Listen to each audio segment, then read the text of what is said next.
Welcome back to Obscurus Gaming, and today I'm reviewing the puzzle game Is This Seat Taken? Shadow released to the Switch from the latest indie showcase just yesterday.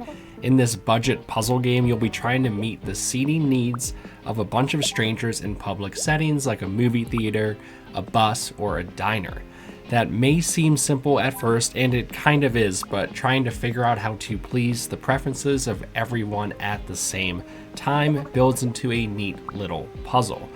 Trying to figure out how to seat person A, who likes to, say, steal popcorn and play on their phones so they don't bother person B, who hates sitting next to kids, but also can't see, so they have to sit in the front row of the theater, becomes an intriguing little game. Anyways, let's dive in.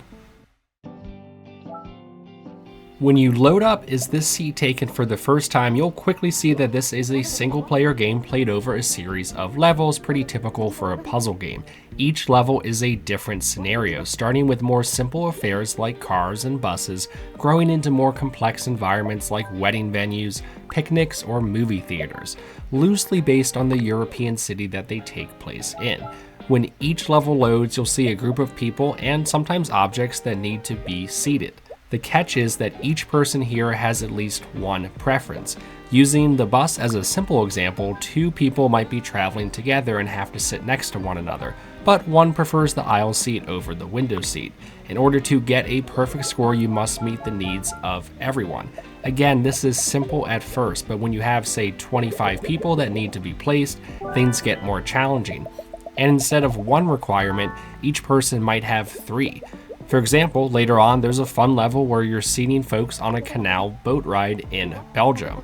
And you might have someone that likes to play loud music, but also forgot to shower, so they can't sit next to anyone that wants a relaxing ride or is sensitive to smell. It creates this fun little puzzle, if not super challenging. Each level also has 3 or so stages, which adds a bit to the continuity.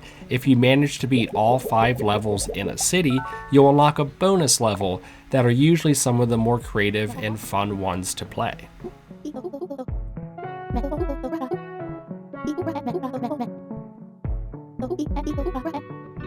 From an aesthetic and technical perspective, the game is pretty much perfect.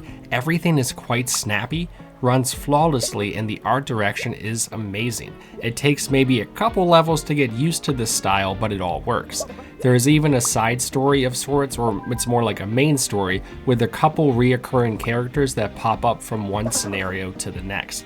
The game kind of blends the standalone levels with the adventures of this character in a way that is a little bit unexpected for what is, again, a level-based puzzle game, resulting in way more personality than you would ever expect. The resulting vibe, if you will, is fantastic, and one of the more charming little games I've played in quite some time.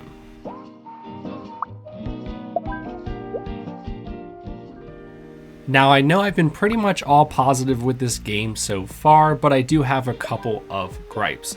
First off, despite this releasing in the era of the Switch 2, there is no mouse mode.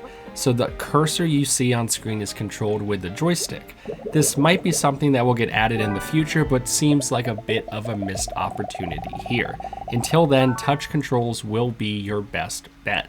Secondly, once you beat a level, there isn't much reason to replay it. This might go against the chill vibe, but I wish the game actually counted how many moves you made, or how many clicks you made for each of the characters.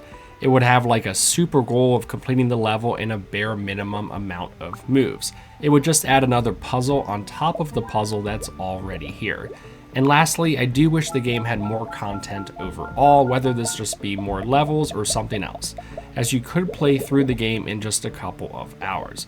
I could see this concept working well in like a local competitive mode, racing against an opponent, or maybe some sort of way to randomly generate levels, not sure, but I would love to see additional content either way.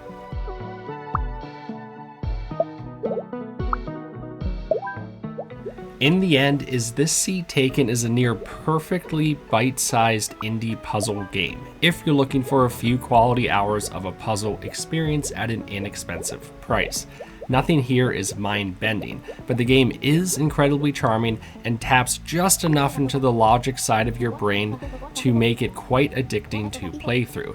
My only true negative is I wish there was just simply more content, but what is here is enjoyable, and I'm happy it made an indie showcase appearance, or I probably would have never come across this game entirely. Is This Seat Taken scores a solid 86 and an easy recommendation from me. If any of you have ever tried to make a wedding seating chart, this is pretty much that, but in game form, and it works well. But anyways, thanks for watching, guys, and I'll catch you next time.